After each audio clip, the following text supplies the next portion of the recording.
I've been figuring out competitive Pokemon more than anyone else, but I wanted to see what the big brains over at Smogon have been up to, and I was immediately not disappointed. So somehow they're still so underdeveloped and behind when it comes to Pokemon, they think Dragapult is a threat.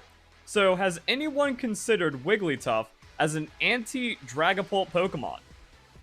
And then the moveset is just complete garbage. Like, as I'm coming up with all my damage theory and EV theory and just optimizations inside of competitive Pokemon, it's like I'm working on particle physics and they're just still putting two rocks together to spark a fire or something. So we have Wigglytuff, heavy duty boots on a Pokemon neutrally affected. So I mean, if you switch in the Wigglytuff, you take an 8th from the rocks, but then you also can just have leftovers and you heal it up and it's only a 16th on a tank Pokemon. So, like, just the brain-dead default of a bad item against a bad strategy like entry hazards, to start off, as a Pokemon supposed to be, like, anti-Dragapult.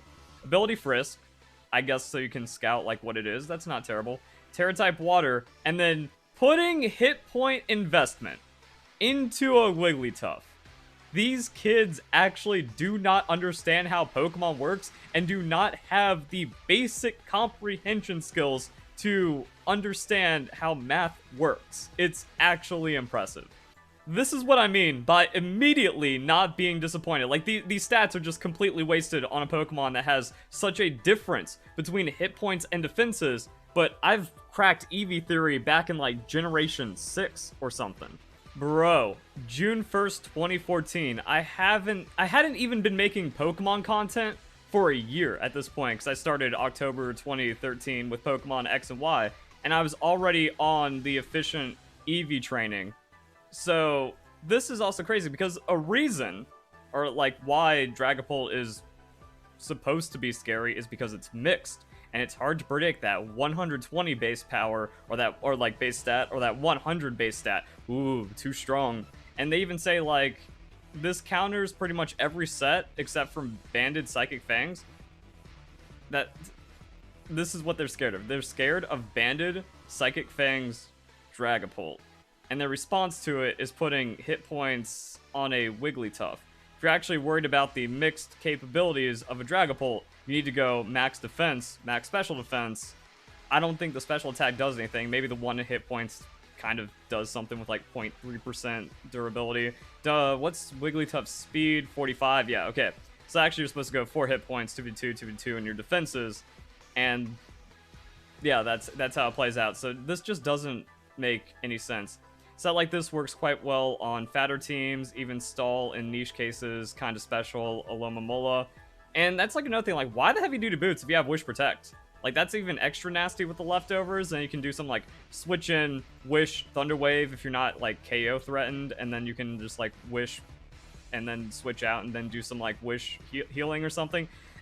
Okay, these kids, like, we are actually just looking at Timmy, thinking he knows how to play Pokemon from, like, Generation 5. Ooh, it looks like we got another video idea coming up. What would be your ideal for the forum? Serious answer, look at the UU metagame. Alright, so their made-up casual format has to, like, go even deeper, where it's like, yeah, there's less conversation, but more posts about in-depth, relevant metagame trends. Well, it's kind of easy to play the game when you just remove everything that's scary, and then you arbitrarily just have usage stats, and then you just let the best Pokemon there float. Alright. I think it's basically the ideal version of what a metagame discussion thread should look like. Cool. And then they're just doing stuff like this. As I understand, this is just like discussion shenanigans, I guess. Maybe it got a little off topic. Now, something's going on here about, like, Bisharp versus Kingambit, and Kingambit is secretly the best Pokemon of Generation 9, kind of like how Duraludon was secretly the best Pokemon of Generation 8 with Dynamax, and you just, like, one-shot through teams in the Battle Stadium, and it's crazy. So yeah, like, Kingambit's really good, but now they want it banned and stuff. And then we get to see that classic Smogon elitism in full display. For the record, this was played on cart, not ladder. The ratings of the players I've played against is probably low OU, Uber's ladder skill at best. Yo, like, the same levels of ego and narcissism as the dude that thought he solved Pokemon by just running a team full of Quick Claws. Insane. These people are insane. So when we actually have one of these elite god tier Smogon players stepping down from Mount Olympus to come into the real Pokemon game, the only thing they know how to do is just kind of like insult and dismiss the skill. Take that into account when looking through the results. This was played on Link Battle Random Queue rather than Battle Spot, so that I could avoid Item Clause, which didn't even come into effect, use 6v6 format, and hopefully avoid the mindless Urshifu spam. Like, it's just crazy, just putting down the skill of the players encountered, while also complaining about, like, how real Pokemon works. Again, just all of Smogon in a nutshell. But the consistency and just these weirdos, man. And as we've shown a lot on the channel, most strategies translate really well between 3v3 Battle Stadium and 6v6. Also, the Freedom Cup really showing this to where, yeah, you can just have, like, equally competitive and fun Pokemon playing the official rules, either 3v3 or 6v6. But didn't want Item Clause, which is actually what's ruining Smogon, as I've been talking about a lot recently. 6v6 format, again, not really too different from the 3v3, but then, like, the Urshifu nonsense. However, Urshifu usage is kind of weird, but then it gets even weirder as you, like, dive into it. Also, this dude has, like, a Theorymon post about Bisharp, but again, the Smogon theory is just so garbage because they don't play real Pokemon. So I was, like, looking at the stats, because I'm like, okay, they hate Urshifu. Urshifu's been getting annoying. This goes back to November 2020. So this is Crown Tundra Pokemon Sword and Shield, where Urshifu, yeah, 17% usage. And then Rapid Strike, all the way down here at 32nd. And that was like kind of the weird thing where Urshifu started off as like the most common Pokemon for Single Strike, and then Rapid Strike just like took over, especially in Generation 9. So watching Urshifu flip has been kind of interesting, and since I do like playing bulk, Urshifu gives me a lot of problems, but that doesn't mean I'm going to be a bad player and ban everything that makes me uncomfortable. And then I was looking over here, so we had June 2022, so the very end of Pokemon Sword and Shield, and I was kind of like looking like, okay, where is Urshifu? Did Rapid Strike just kind of like flip with Urshifu and then Urshifu usage went down? No, they banned Urshifu. What? You can't keep up with all the bans, dude. Smogon banning everything nonstop with their weird rules and then their weird item things. You can't find everything in one place. And it's like, oh yeah, by the way, Quick Claw was banned late, kind of, and you don't see documentation for Bright Powder ban in any of the clauses, so it's like, just randomly things get banned. But because of that, alright, you ban Single Strike Urshifu, and then Rapid Strike just immediately takes its place on almost identical usage, and then Rapid Strike has been like the bane, and people are just complaining about the spam. Cool. Yeah, everyone was like complaining about Volcarona, but they also banned Rapid Strike Urshifu in the same thing. I don't... These kids, man, they're so bad at Pokemon. Upon being added to Generation 9 through Pokemon Home, Urshifu Rapid Strike was one of the best offensive presences. Swords Dance, Punching Gloves. I mean, Punching Gloves is still, like, always trash, which bolster offensive profile a great deal. Can Terrastalize, says Trailblaze. Yeah, like, Water Tera Urshifu got pretty wacky, but it is one of those things to where, okay, Urshifu Rapid Strike, like, not super crazy in Dynamax format, and then you have to ban Urshifu, but then Rapid Strike comes in, and then it just gets weird. Let's look up. Let's see, this is June 2023, and Urshifu Rapid Strike was at 7%. Now, it is kind of weird because the ban happened in early June, but we can still see a little bit of presence with the Urshifu Rapid Strike. So it was, I don't know the exact percentages of when, and then it gets banned, so then it's not being used, and everything kind of like takes over. And now we have Great Tusk at 43%. The new Lando T, the over-centralizing Pokemon that will never get banned, apparently. And then Kingambit at 35%, which wants to get tested. Oh, that didn't fit on the screen because of camera region, but yeah, that's what it looks like. And 25% on Hisuian Samurott, a Pokemon that does nothing, gets no play on the Battle Stadium.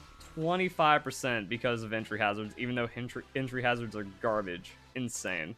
Bro, these culty NPCs, man. After playing the ladder quite a bit, Kingambit is a bit much. Definitely centralizing. Oh my god, it's all just virtue signaling with their made-up nonsense language. It's freaky and scary. Ugh. It feels gross just to see that. The look at me, I fit in, give me attention, see, I'm saying the thing. I feel like if Kingambit ends up not getting banned, there should be a Tera preview at the end of the eventual Tera suspect, if it happens. Bro, every statement just needs like some kind of adding on with the parentheses. Oh, what weirdos, man. Oh, so that's what the Tera preview is. They want to do it like VGC. It's where you can see everyone's like Tera type, and that's the suspect to make that the rules? Oh, man, these kids just cannot play Pokemon. Literally 0 people oppose Tera preview. There are 0 people who would be upset about it becoming the norm. Only argument that exists is it won't solve all the problems of Tera. So even then, like, these kids can't play Pokemon so much that being able to see the opponent's Tera does not solve the problem of Tera, and they still are going to lose to it.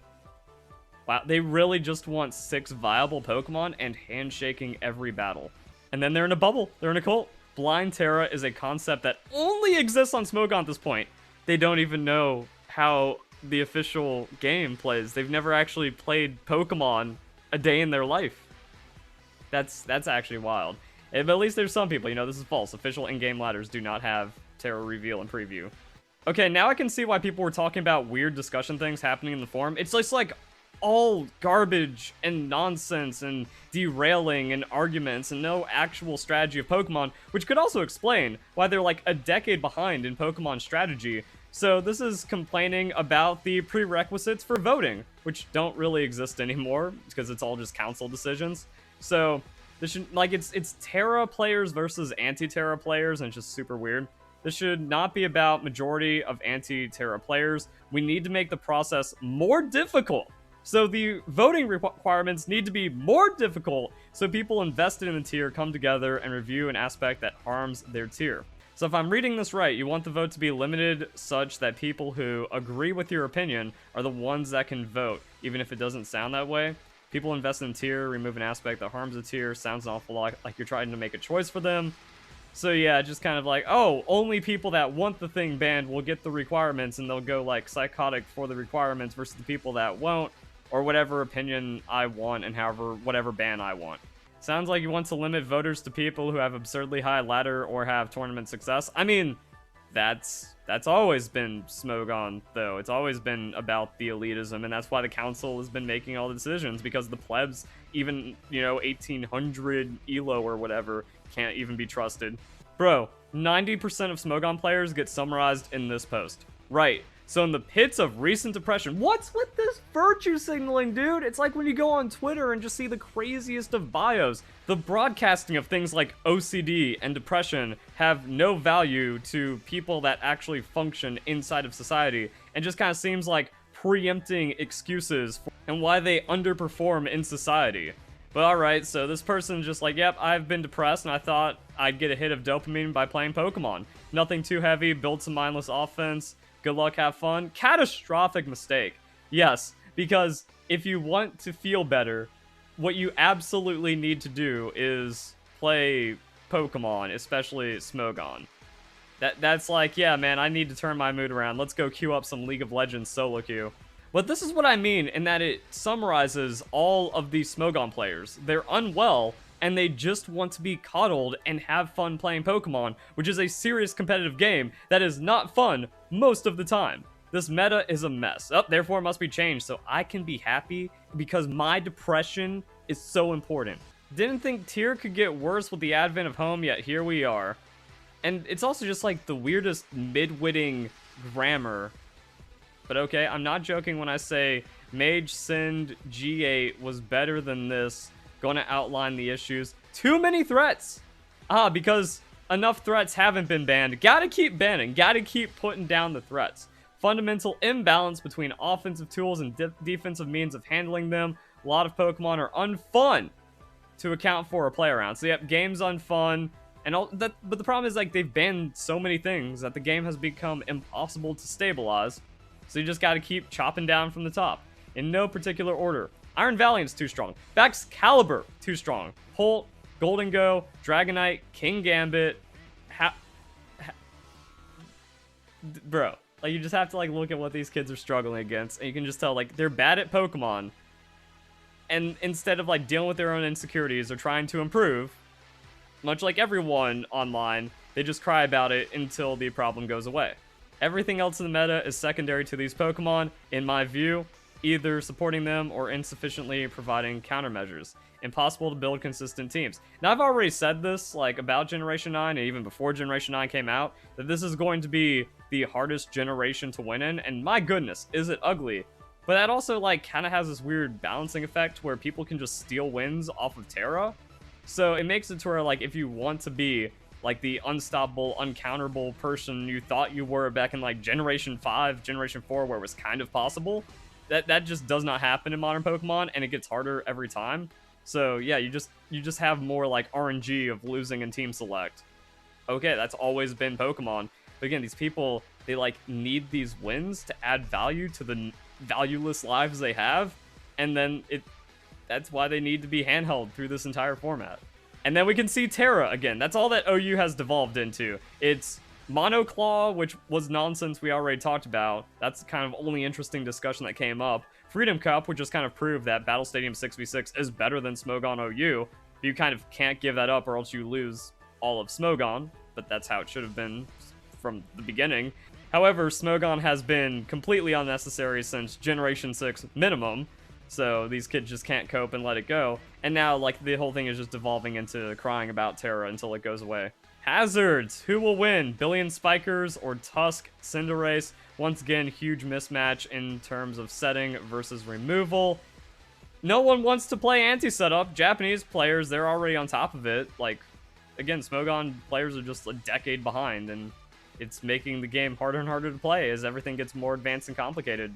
Ban spikes. The correct order of operations. Man, these, like, I am very smart people with the way they, like, just jumble up their grammar to try to think they're making a very intuitive point, but it just completely fails, and they just look Fedora-y. Quick ban, Quick Claw. No good arguments against keeping it. No downsides to banning it. Strategic diversity. Full suspect on Tera. Don't even suspect Gambit, just quick ban. Suspect Garganasult.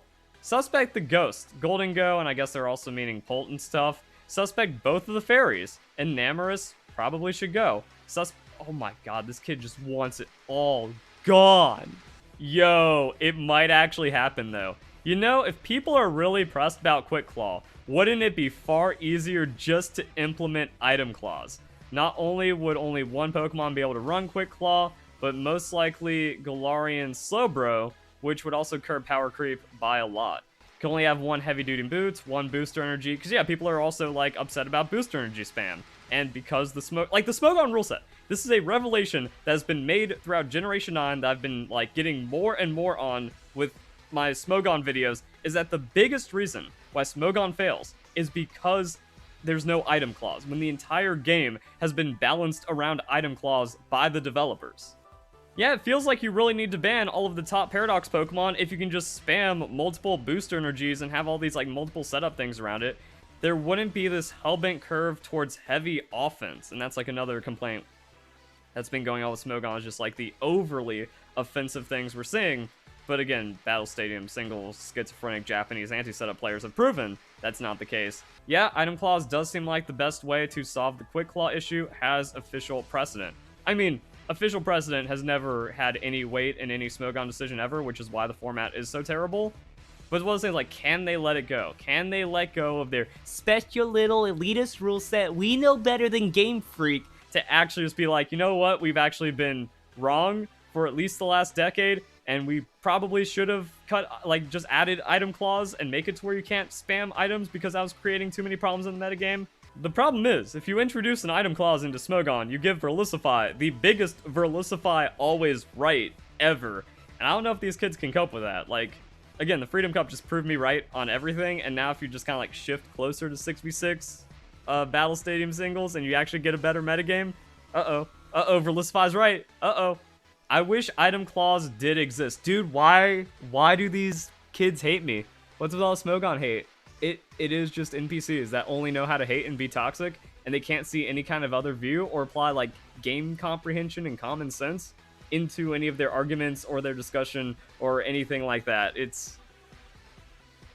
It sucks because I'm getting all of this, like, Verlisify always right, but it means nothing because these people will still hate me, despite me being infinitely right. Okay, so I did miss this, but again, like, there's just so much non-stop nonsense and complaints and bans from Smogon, it's actually impossible to keep up unless you are mentally ill, that they said it will only be a suspect, or it will only be a suspect test. So please note, any form of quick ban is entirely off the table. A community suspect would be utilized to determine any action on the core mechanic. Now, the thing that's always got me about Smogon is how many people are affected by the ban decisions versus how many people actually vote, where it's like, oh, this Pokemon got banned with only 100 people meeting voting requirements. Like, that elitism is also what is killing Smogon, but then we can see the ignorance in NPC and just, like, using all these buzzwords that mean nothing, just kind of crumbling all of Smogon. So it's like, you got 1,500 people voting about, like, the whole Tera agreement. But yeah, it will have to be a suspect test, which is also what's ruining the forum discussion, because now people are just arguing over that. I was hoping we'd actually find something interesting here. But no, we have, like, weirdo Wigglytuff strategy, something about Kingambit and Urshifu, but everything's banned. So that doesn't matter anymore, and now it's just like Tera, Monoclaw, item claws. No, like, this is all, again, this is why they're so far behind, because they do not have any productive Pokemon discussion. Yeah, there's just too much going on here. Hope you guys enjoyed the video. Hope we had, like, a little bit of fun. Hope you all have a nice day. Thank you very much for watching.